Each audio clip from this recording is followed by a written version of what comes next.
Rapid sand filter हा second type आहे gravity फिल्टरचा. आपण पाठीमागच्या लेक्चरमध्ये पाहिलं होतं स्लो सँड फिल्टर. ह्या लेक्चरमध्ये बघणार आहोत आपण रॅपिड सँड फिल्टर. हा देखील काय तुमचा ग्रॅव्हिटी टाईप फिल्टरचा एक प्रकार आहे. जे काही ग्रॅव्हिटी फिल्टर आहे त्याचे दोन प्रकार आहेत. पहिला प्रकार होता स्लो सँड फिल्टर आणि दुसरा रॅपिड सँड फिल्टर. आपण पाठीमागच्या लेक्चरमध्ये पाहिलं होतं स्लो सँड फिल्टर. ह्या लेक्चरमध्ये आपण बघणार आहोत रॅपिड सँड फिल्टर.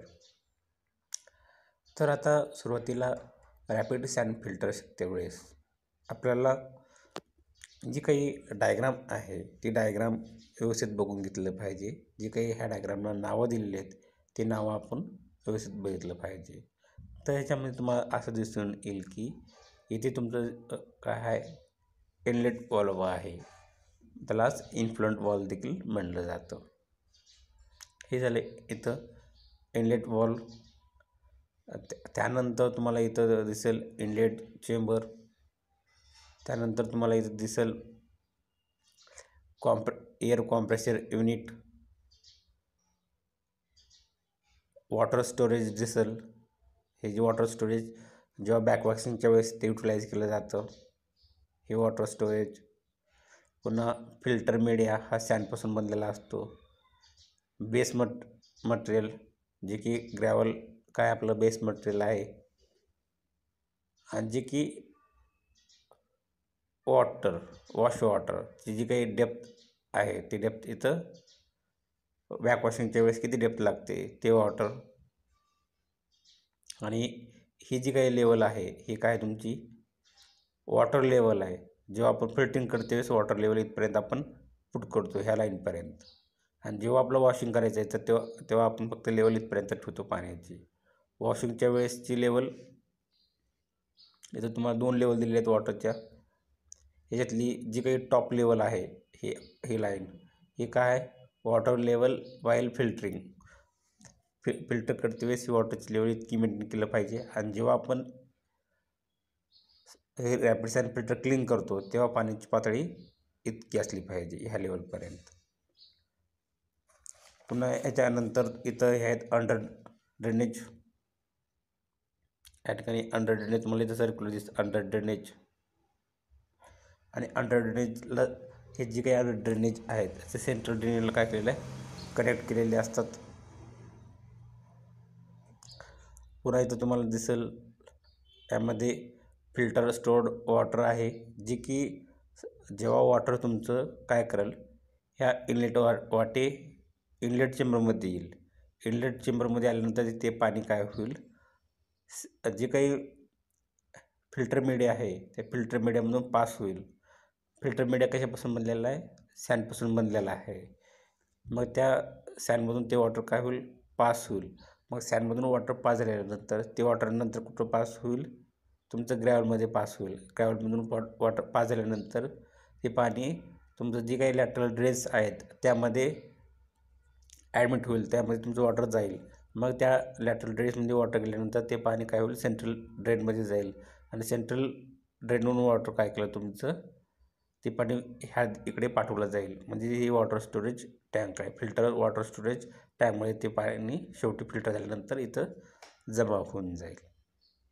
तर हे इथं कसं आहे असं ऑपरेशन आहेत आणि हे जे काय लेबलिंग केलेलं आहे. या ठिकाणी तुम्हाला वॉल्व प्रोव्हाइड केले. इथं एअर कॉम्प्रेसर वॉल्व आहे. वॉश वॉटर वॉल्व इथं प्रोव्हाइड केलेला आहे. परत इथं तुमचं हे इनलेट वॉल्व आहे जे की वॉटर वॉश केल्यानंतर ते पाणी काय होईल ह्या डिवॉल्व वाटे निघून जाईल. परत आपण क्लिनिंग केल्यानंतर लगेच पाणी आपण ह्या फिल्टर स्टोरेज वॉटर टँकमध्ये सेंड करणार नाही पाठवणार नाही. ते वॉटर काय करेल जोपर्यंत वॉटर क्वालिटी गुड क्वालिटीचं वॉटर आपल्याला मिळत नाही चांगल्या क्वालिटीचे तोपर्यंत ते पाणी काय करणार आपण ते पाणी काय केलं लॅटरमध्ये आल्यानंतर काय होईल तुमचं सेंट्रल ड्रेनमध्ये सेंट्रल ड्रेन म्हणून वॉश वॉटर ड्रेनमध्ये निघून जाईल. जेव्हा आपण वॉशिंग केल्यानंतर लगेच आपण काय करतो, इनलेट वॉल्व चालू करून फिल्टरिंग प्रोसेस चालू करतो, फिल्टरिंग ऑपरेशन.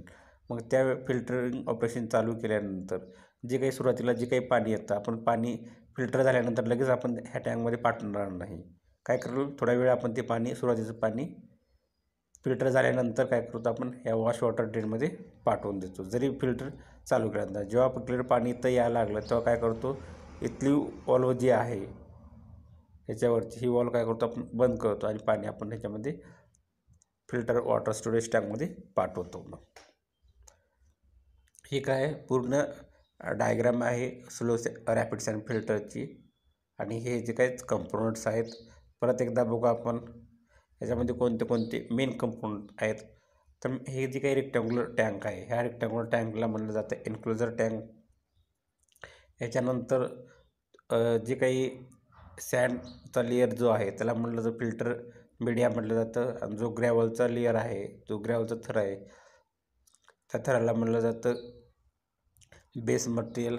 आणि जे काही इथं पाईप्स आहेत लॅटरल आणि सेंट्रल ड्रेन्स त्याला म्हटलं जातं अंडर ड्रेन्स म्हटलं जातं. हे काय आपले मेन कंपोनंट्स आहेत वॉटर टँक रॅपिड सॅन फिल्टरचे. परत ह्याच्यामध्ये आणखी आहेत तुमचं air compressor unit, water storage tank लागतं फॉर बॅकवॉशिंग. इथं पाणी स्टोअर करून ठेवलं जातं. जे काही पाणी इथं स्टोअर करून ठेवलेलं आहे ते बॅकवॉशिंगच्या वेळेस युटिलाइज केलं जातं. तर ही काय आपली डायग्राम आहे. आता परत आपण पुढे जाऊ. ह्याच्यामध्ये तुम्हाला आता एन्क्लोजर टँक, जी टँक आपण स्लो सॅन फिल्टरमध्ये पाहिलं होतं त्याची जी काही डेप्थ होती सेम डेप्थ काय असणार आहे इथं असणार आहे. आणि ही जी काही टँक आहे ही टँक कशापासून बनलेली असणार आहे, एन्क्लोजर टँक.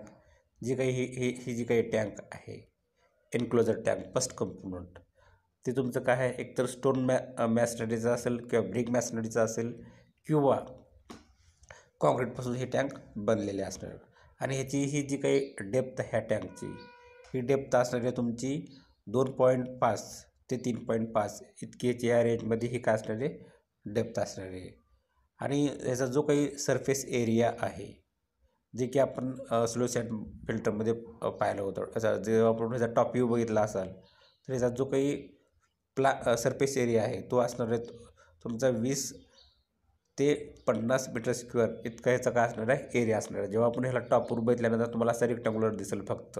मग याचा जो काही सरफेस एरिया असणार आहे टॉपवरून बघितल्यानंतर ते असणार तुमचं 20 मीटर स्क्वेअर ते 30 मीटर स्क्वेअर इतकं तुमचं 50 मीटर स्क्वेअर इतका तुमचा एरिया असणार आहे. 20 ते 50च्या मध्येचा काय असणार आहे एरिया असणार आहे. आजचं युनिट काय मीटर स्क्वेअर. याच्यानंतर जे काही हे टँक कन्स्ट्रक्ट केल्यानंतर ह्या टँकला काहीतरी लेंथ आणि विड्थ असणार आहे. हे लेंथ आणि हे विड्थ जेव्हा ह्या दोघांचा जो काही रेशो आहे असायला पाहिजे कन्स्ट्रक्ट करते वेळेस, म्हणजेच ह्या लेंथ आणि विड्थचा रेशो तो असला पाहिजे. आता L/B हा जो काही रेशो असला पाहिजे तो असला पाहिजे 1.25 to 1.35 इतका ह्या दोघांचा रेशो असायला पाहिजे. आणि हे रेशो झाल्यानंतर हे टँक कशासाठी डिझाईन केलं जातं हे, तर हे टँक तुमचं जे काही वॉटर आहे तर हे टँकमधून तुम्हाला जे काही फिल्टर वॉटर मिळणार आहे ते मिळणार तुम्हाला 3000 litre per metre square area per hour ते 6000 litre per metre square per area. म्हणजे तुमचं जे काही वॉटर मिळणार आहे तुम्हाला एकतर 3000 ते 6000 litre per metre square per litre per 3000 to 6000 litre per metre square per hour इतकं तुम्हाला काय मिळणार आहे वॉटर त्याच्यामधून मिळणार आहे. म्हणजे एका तासाला 3 ते 6000 लिटर वॉटर तुम्हाला मिळणार आहे वॉटर. आणि ते कुठल्या किती एरियातून 1 मीटर एरियातून, म्हणजेच पर मीटर स्क्वेअर एरियातून पर आवर एका तासाला 1 मीटर स्क्वेअर एरियामधून जे काही वॉटर मिळणार आहे ते 3 ते 6000 वॉटर तुम्हाला मिळणार आहे. तेच इथं एक्सप्लेनेशन दिलेलं आहे. त्याच्यामध्ये तुम्हाला पाहिलं आपण आता इथं जे काही टँक आहे ते कसं आहे, तुमचे रेक्टँग्युलर टँक आहे, त्यालाच आपण काय म्हणलं आहे, एन्क्लोजर टँक म्हणलेलं आहे. आणि ती टँक कशापासून बनलेलं आहे तुमचं, एकतर मॅसनरी असेल, कॉन्क्रीट असेल, स्टोन मॅसनरी असेल किंवा ब्रिक मॅसनरीपासून ती टँक काय केलेले बनलेले आहे. आणि त्या टँकची आपण डेप्थ बघितली, ती डेप्थ किती आहे, एकतर 2.5 ते 3.5 मीटर इतकी डेप्थ त्याची असणार आहे त्या टँकची खोली. जेव्हा आपण हे टँक कन्स्ट्रक्ट केलं तर ह्या टँकची जी काही डेप्थ आहे ती डेप्थ किती असणार तुमची 2.5 ते 3.5 मीटर असणार आहे.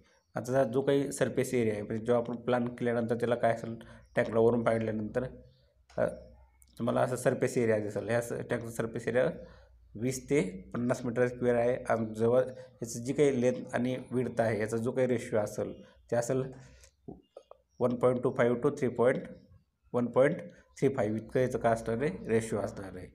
आणि हे टँक कसं डिझाईन केलेलं आहे, तर ह्या टँकमधून फिल्ट्रेशनसाठी डिझाईन केलेलं आहे. मग ह्या टँकमधून किती फिल्टर रेट वॉटर मिळणार आहे आपल्याला, त्याचं फिल्ट्रेशन रेट काय असणार आहे. जेव्हा स्लो सॅड फिल्टरमध्ये किती होतं, 100 ते 200 litre water per metre square area per hour, एका तासाला 1 मीटर स्क्वेअर एरियामधून आपला 100 ते 200 लिटर पाणी त्याच्यामध्ये मिळत होतं. 100 ते 200 पण कशामध्ये, स्लो सॅड फिल्टरमध्ये. पण ह्याच्यामध्ये जो काही फिल्ट्रेशन रेट आहे तो त्याच्या 30 पट आहे. जे काही स्लो सॅड फिल्टर आहे त्याच्यापेक्षा 30 पट पाणी आपण इथं काय करणार आहे, जास्तीचं फिल्टरेट करणार आहे. म्हणजे त्या 100ला 200ला 300नं जर मल्टिप्लाय केलं तर आपला किती येईल, त्या 100ला 200ला 30नं मल्टिप्लाय केल्यानंतर तर आपल्याला ती व्हॅल्यू 3000 आणि 6000 इतकी व्हॅल्यू मिळून जाईल. म्हणजे याच्यातून जे काही फिल्टर वॉटर आहे, एका तासाला 1 मीटर स्क्वेअर एरियामधून आपल्याला जे काही वॉटर मिळणार आहे ते किती मिळणार आहे, हे 3000 टू 6000 लिटर इतकं पाणी मिळणार आहे आपल्याला. त्याच्यानंतर फिल्टर मीडिया आहे. आता जो काही फिल्टर मीडिया आहे हा तुमचा फिल्टर मीडिया, याच्यामध्ये सॅन्डचा फिल्टर मीडिया बनलेला आहे तुमचा. हा सॅन्डचा हा तुमचा काय फिल्टर मीडिया आहे. हा जे काही सॅन्ड आहे ते सॅन्डमध्ये कुठल्याही प्रकारचं डर्ट, ऑर्गॅनिक मॅटर किंवा बाकीचे सस्पेंडेड इम्प्युरिटीज आहेत ते त्याच्या जी काही सॅन्ड आपण वापरत आहोत त्याच्यामध्ये कुठल्याही प्रकारचं डर्ट, ऑर्गॅनिक मॅटर आणि सस्पेंडेड इम्प्युरिटीज त्याच्यामध्ये नसायला पाहिजे. जी की सॅन्ड आपण ह्याच्यासाठी वापरणार आहे ॲज अ फिल्टर मीडिया म्हणून वापर करणार आहे आपण. मग त्या सॅन्डमध्ये कुठल्याही प्रकारचं dirt, organic matter, suspended impurities त्याच्यामध्ये नसू नये. ती जी काही सॅन्ड असल्या पाहिजे, तर जी काही वापर करणार आहोत ती एकदम हार्ड असली पाहिजे आणि ते कुठल्याही प्रकारचं दबाव आला तर ती रजिस्ट करायला पाहिजे त्या ठिकाणी. आणि जी काही ही डेप्थ आहे, ह्या सॅन्डची जी काही डेप्थ होणार आहे, आपण इथं काहीतरी थिकनेस असणार आहे. ही थिकनेस म्हणजेच इथं डेप्थ, जी काही डेप्थ आहे ते 60 सेंटीमीटर ते 90 सेंटीमीटर याचे इतके असले पाहिजे. म्हणजे 60 सेंटीमीटर ते 90 सेंटीमीटर. आणि जर मीटरमध्ये केलं तर 0.6 टू 0.9 टू 0.9 मीटर इतकी डेप्थ असली पाहिजे ह्या सॅन्डची, म्हणजेच थिकनेस. जर सेंटीमीटरमध्ये केलं तर ती किती होईल, 60 सेंटीमीटर ते 90 सेंटीमीटर इतकी डेप्थ असायला पाहिजे. आणि जे काही इफेक्टिव्ह साईज म्हणतो आपण ते इफेक्टिव्ह साईज असायला पाहिजे. म्हणजे ती D10 जे काही पार्टिकल असते 0.35 टू 0.6 या रेंजमध्ये D10 असला पाहिजे. आणि जे काही कोएफिशियंट ऑफ युनिफॉर्मिटी म्हणतो आपण तर ती असली पाहिजे 1.2 टू 1.7 असली पाहिजे. 1.2 टू 1.7 इतकं CU असलं पाहिजे. CU म्हणजे काय, D60/D10 इतकी ती असलं पाहिजे. तर ह्याच्यामध्ये आपण परत बघू ह्या स्लाईडमध्ये. इथं आल्यानंतर जे काही आपण म्हणलं होतं, जे काही सॅन्ड पाहिजे तिथं आपण वापरणार आहोत ती त्या सॅन्डमध्ये कुठल्याही प्रकारचं डर्ट, ऑर्गॅनिक मॅटर आणि सस्पेंडेड इम्प्युरिटी नसायला पाहिजे. जी सॅन्ड आपण फिल्टर मीडियासाठी वापरणार आहोत ती सॅन्ड कसं असले पाहिजे, ड्युरेबल आणि हार्ड असली पाहिजे. रेजिस्टन्सला एक प्रकारचा रेजिस्टन्स असला पाहिजे. आणि जी काही सॅन्ड त्या ठिकाणी बसणार ते थिकनेस किती असला पाहिजे, थिकनेस म्हणजे डेप्थ ती असायला पाहिजे 0.6 टू 0.9 मीटर असलं पाहिजे. जर ह्यालाच सेंटीमीटरमध्ये केलं तर 60 ते 90 सेंटीमीटर इतकी याची डेप्थ असली पाहिजे त्या फिल्टर मीडियाची. आणि जे काही इफेक्टिव्ह साईज आहे म्हणजे D10 म्हणजे 10% फायनल पार्टिकल, तर ते किती असले पाहिजे, ते 0.35 to 0.6 इतकं ची रेंज असायला पाहिजे. आणि जो काही आपला CU आहे, CU कोएफिशियंट ऑफ युनिफॉर्मिटी किंवा युनिफॉर्मिटी कोएफिशियंट, तर त्याची रेंज असल्या पाहिजे 1.2 to 1.7 इतकीची काय असल्या पाहिजे, रेंज असली पाहिजे. तर हे झालं आपलं फिल्टर मीडिया. आता ह्या फिल्टर मीडियामध्ये आता जे काही पार्टिकल्स आहेत, काही स्मॉल पार्टिकल असतात, काही कोअर्स पार्टिकल असतात.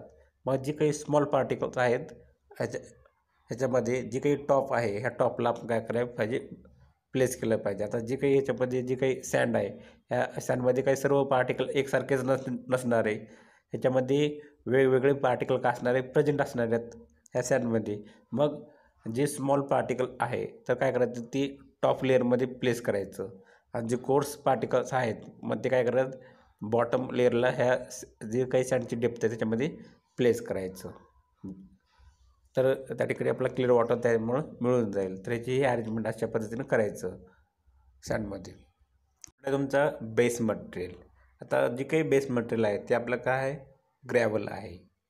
आणि जे काही ग्रॅव्हल आहे ते आपण काय केलं, आता ह्याचे 2 पर्पजेस ह्या ग्रॅव्हलचा युटिलाइज करण्यामागे.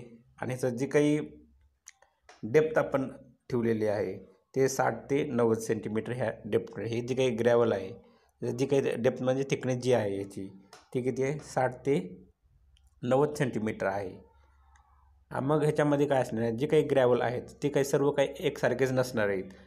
त्याच्यामध्ये काही डिफरंट टाईपचे काही असणार ग्रॅव्हल असणार, काही मोठे असणार आहेत, काही छोटे असणार आहेत, काही मिडियम साईजचे असणार आहेत. मग आपण ह्याच्यामध्ये फिल करते वेळेस जे काही स्मॉल साईजचे ग्रॅव्हल आहेत, आता हे जे काही ग्रॅव्हल आहे हे ग्रॅव्हल फिल करते वेळेस आपण काय करणार आहे, 4 लेअरमध्ये आपण हे ग्रॅव्हलचा लेअर फिलअप करणार आहे. आणि ह्याची जी काही थिकनेस आहे ते कसं आहे, आपली 60 ते 90 सेंटीमीटर आहे ह्या थिकनेस ह्या ग्रॅव्हलची. मग हे थिकनेस 60 ते 90 असेल तर आपण काय करणार आहे, 15-15 सेंटीमीटरचे असं 4 लेअर करणार आहे आणि इथं भरणार आहे.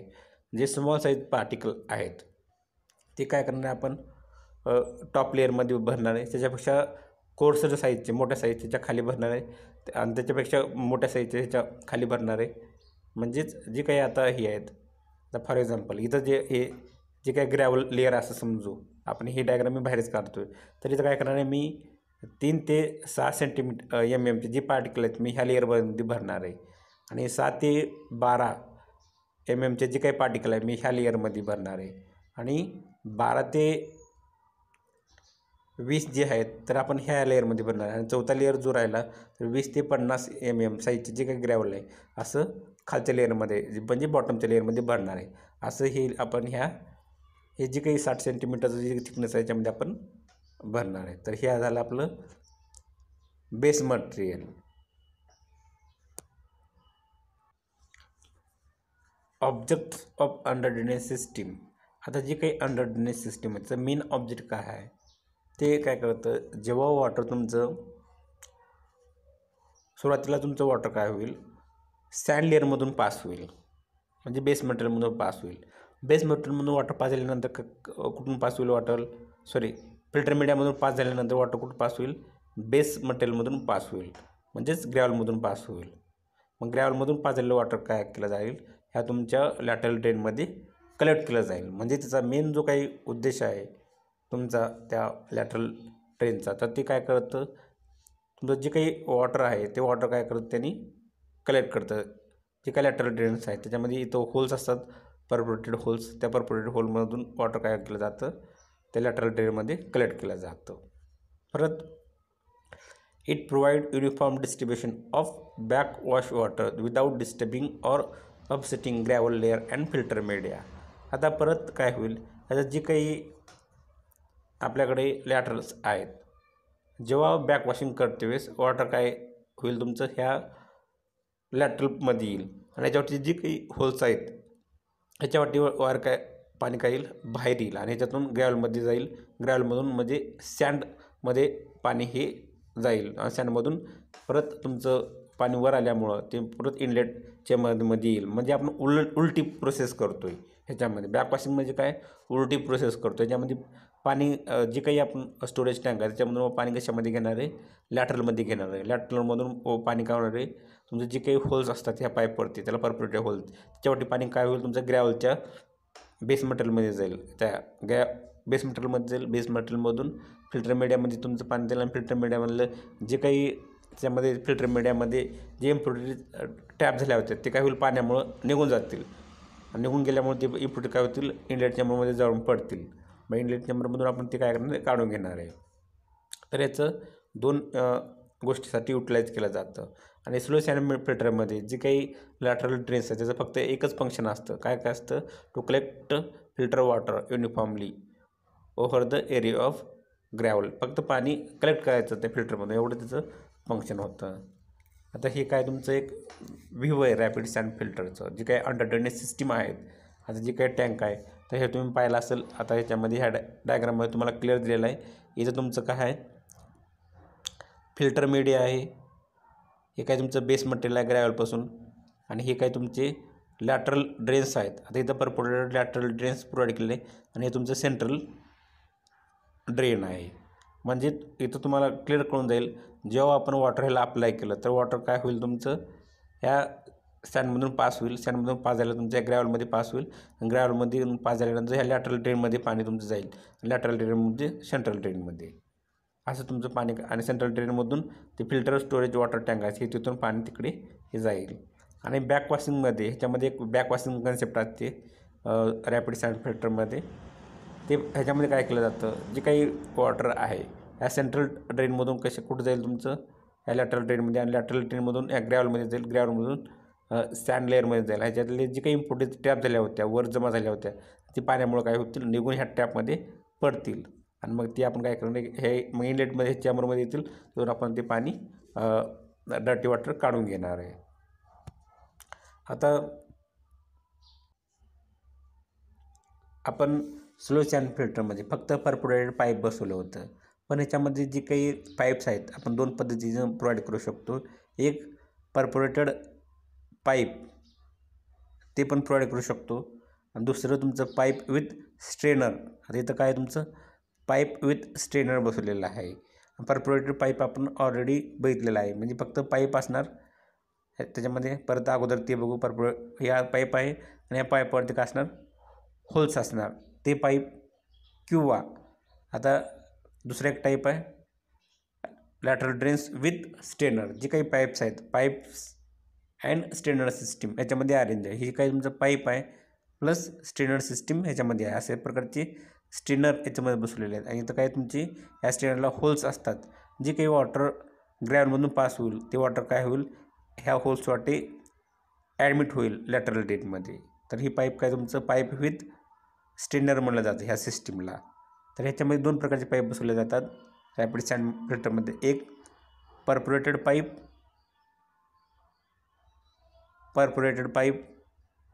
आणि दुसरा pipe with strainer. Pipe with strainer हा सेकंड टाईप, जे की हा पाईप ह्या इथं युटिलाइज केलेला आहे ह्या रॅपिड सँड फिल्टरमध्ये. म्हणजे दोन्ही वापर केला जातं. पण इथं जो काही पाईप वापर केलेला आहे तो पाईप विथ स्ट्रेनर ह्या इथं ह्या डायग्राममध्ये तुम्हाला दाखवलेला आहे. आणि जे काही स्ट्रेनर आहेत, आता यामध्ये जे काही स्ट्रेनर आहेत तर ह्याच्यामध्ये तुम्हाला इथे एक कॅप प्रोव्हाइड केलेली आहे. आणि ही जी काही कॅप आहे तर ही परफोरेटेड कॅप आहे. ह्याला पण स्मॉल होल्स असतात.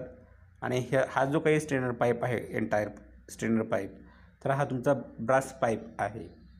अशा पद्धतीचं पाईप विथ स्ट्रेनर हे आपलं रॅपिड सँड फिल्टरमध्ये युटिलाइज केलं जातं. दोन प्रकारचे पाईप बसवले जातात. एक परफोरेटेड पाईप आणि दुसरा पाईप अँड स्ट्रेनर सिस्टीम. अशा पद्धतीचे या ठिकाणी दोन पाईप रॅपिड सँड फिल्टरमध्ये युटिलाइज केल्या जातात. आता नेक्स्ट पॉईंट याच्यामध्ये working of rapid sand filter. आता ह्याच्यामध्ये काय केलं आहे, जेवढेही वॉल आहेत ते सर्व वॉल काय केलं, बंद केलं गेलं. फक्त याच्यामध्ये जी काही इनलेट वॉल आहे आणि आउटलेट वॉल्व आहे तेवढीच त्याच्यामध्ये काय केलेलं आहे, ओपन केलेलं आहे. आता त्याच्यामध्ये जे काही इनलेट वॉल्व आहे, ए वॉल्व आणि हे बी वॉल्व, आउटलेट वॉल्व, ह्या दोनच वॉल्व काय, हे ए वॉल्व आणि बी वॉल्व इतक्याच वॉल्व काय केलेले याच्यामध्ये फक्त ओपन ठेवलेले आहेत जेव्हा वर्किंग करत असते वेळेस. तर इथं काय म्हणलं, तुमचे ऑल वॉल्व काय केलेले आहेत, तुमचे क्लोज केलेले आहेत आणि फक्त कोणत्या दोन वॉल्व ओपन आहेत, तर ए वॉल्व आणि बी वॉल्व, ए वॉल्व आणि बी वॉल्व ओपन आहे. आणि जी काही वॉल्व ए आहे ते काय करते, वॉटर घेते फ्रॉम कोॲग्युलेशन अँड फ्लॉक्युलेशन, त्या दोघांचं काय आहे, तुमचं क्लॅरिफायरमधून ते काय करते, वॉटर घेते. आणि जी काही वॉल्व बी आहे तुमचं काय करते, जेव्हा फिल्टर झालेलं पाणी काय करते, जे काही फिल्टर स्टोरेज टँक आहे त्याच्यामध्ये काय करते, सोडून देते. तो पाईप त्याला कनेक्ट केलेला असतो आणि ते पाणी त्या टँकमध्ये जाऊन स्टोअर केलं जातं त्या वॉलचा वापर केल्यानंतर, ती वॉल ओपन केल्यानंतर. आणि ह्याच्यामध्ये जो काही सँड बेड आहे, ह्या बेडच्या वर तुमचं काय केलं जातं, जवळपास 2 मीटर पाणी काय केलं जातं, सोडलं जातं. आता ही सँड फिल्टर मीडिया आहे, या फिल्टरच्या वर जवळपास 2 मीटर पाणी काय केलं जातं, सोडलं जातं. इतकी डेप्थचं पाणी त्या ठिकाणी सोडलं जातं. आणि हे सोडल्यानंतर आपलं जे काही फिल्टर वॉटर मिळणार आहे, एका तासाला 1 मीटर स्क्वेअरमधून जे काही पाणी मिळणार आहे ते आपलं 3000 ते 6000 इतकं पाणी आपल्याला एका तासाला मिळणार आहे. आणि किती, 3000 ते 6000 litre per metre square per hour इतकं पाणी आपल्याला रॅपिड सँड फिल्टरमधून मिळणार आहे. आता जो काही फिल्टर रन आहे, फिल्टर कुठपर्यंत चालवायचं, जोपर्यंत पाण्याची क्वालिटी चांगली येते तोपर्यंत हे फिल्टर काय करायचं, आपण चालू ठेवायचे. आणि जो काही फिल्टर रन आहे, फिल्टर कधीपर्यंत चालू ठेवायचं विदाऊट क्लिनिंग, तर ते आपण 1 ते 2 दिवस आपण ते काय करू शकतो, कंटिन्यू ते फिल्टर चालू ठेवू शकतो.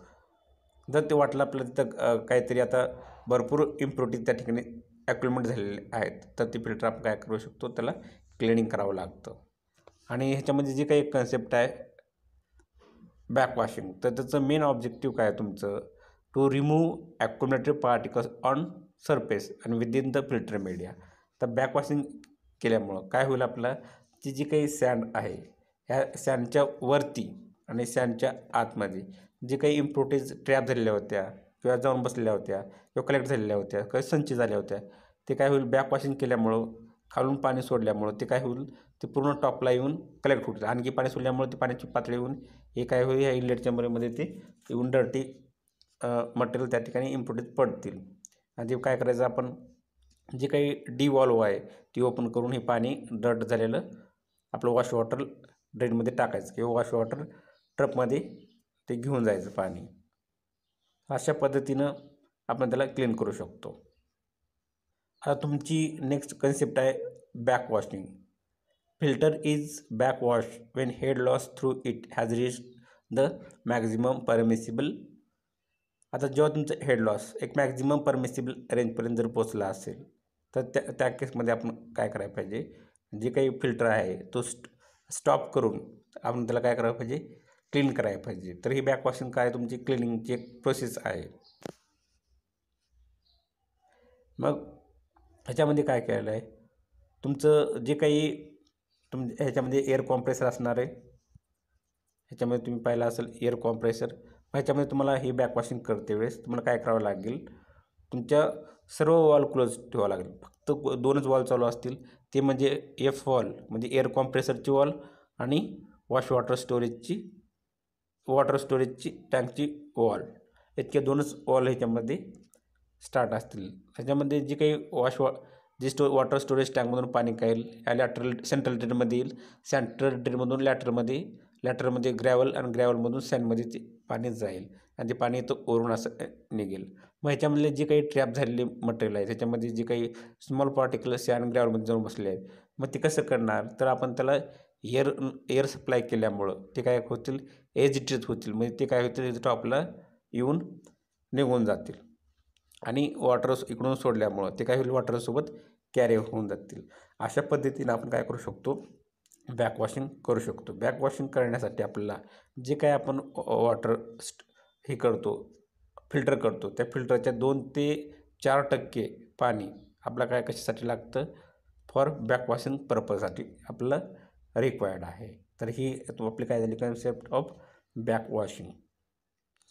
आणि बॅकवॉशिंग झाल्यानंतर परत आपलं काय करावं लागेल, जे आपण वॉल चालू केल्या होत्या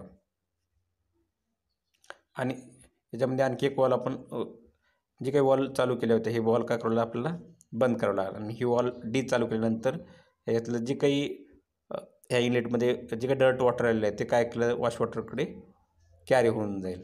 आणि हे झाल्यानंतर आपल्याला काय करावं, सर्व वॉल बंद करावं लागेल आणि फक्त कोणत्या वॉल चालू ठेवणार, आपण ए आणि बी वॉल चालू ठेवणार. ए आणि बी चालू ठेवल्यानंतर आपलं काय होईल, परत ह्याचं ऑपरेशन प्रोसेस चालू होईल, वर्किंग प्रोसेस चालू होईल.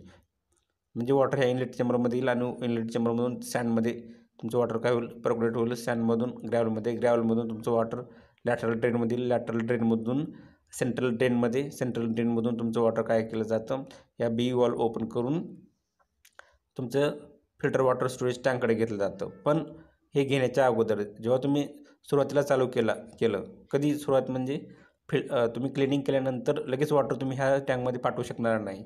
मग त्यासाठी तुम्हाला काय करावं लागेल, ते पाणी फिल्टर क्लिनिंग केल्यानंतर जे काही पाणी येईल, जेव्हा आपण ऑपरेशनमध्ये ठेवल्यानंतर ते पाणी काय करणार, तुम्ही बी वॉल क्लोज ठेवणार आणि क्लोज केल्यानंतर सी वॉल वाटी हे तुम्ही काय करणार, वॉश वॉटर ड्रेनकडे हे पाणी पाठवून देणार. जेव्हा तुम्हाला ह्याच्यातून क्लिअर वॉटर यायला स्टार्ट होईल तेव्हा तुम्ही काय करणार, हे सी वॉल क्लोज करून बी वॉल वाटर तुम्ही फिल्टर वॉटर स्टोरेज टँककडे हे ते पाणी घेऊन जाणार. तर हे लक्षात ठेवलं पाहिजे. परत सांगतो तुम्हाला, जेव्हा आपण क्लिनिंग केल्यानंतर आपण काय करतो, सर्व वॉल बंद करतो आणि ए वॉल चालू ठेवतो आणि सी वॉल चालू ठेवतो क्लिनिंग केल्यानंतर. मग पाणी काय होईल, तुमचं वॉटर फिल्टर व्हायला चालू होईल. फिल्टर केल्यानंतर तुमचं वॉटर काय होईल, सँडमधून पास होईल, मग ग्रॅव्हलमधून पास होईल, ग्रॅव्हलमधून पास झाल्यानंतर ते ह्याला लॅटरल ड्रेनमध्ये येईल, लॅटरल ड्रेनमधून सेंट्रल ड्रेनमध्ये येईल आणि सेंट्रल ड्रेनमधून वॉटर काय होईल, ह्या सी वॉल आपला चालू असणार आहे, मग सी वॉलकडे जाईल ते पाणी. मग सी वॉलमधून ते वॉश वॉटर ड्रेनकडे निघून जाईल ते पाणी बाहेरच. हे काय होईल, ह्याच्यातले जे काही घाण होती, डर्ट वॉटर होतं ते काय होणार आहे, लगेच प्युअर वॉटर मिळणार नाही आपण वॉश केल्या. मग ते कालांतरानं आपलं प्युअर वॉटर मिळणार आहे. मग सुरुवातीचं जे काही घाण पाणी होतं ते काय होईल, ह्या वॉश वॉटर ड्रेनकडे निघून जाईल. जेव्हा आपल्याला क्लिअर वॉटर ह्या वॉश वॉटर ड्रेनमधून यायला लागलं तेव्हा आपण काय करणार, सी वॉल क्लोज करणार आहे आणि बी वॉल ओपन करणार आहे. मग तुमचं काय होईल, पाणी या बी वॉलमधून फिल्टर वॉटर स्टोरेज टँकमध्ये स्टोअर व्हायला चालू होईल. तर ही आपली कन्सेप्ट काय, बॅकवॉशिंग प्रोसेस आहे.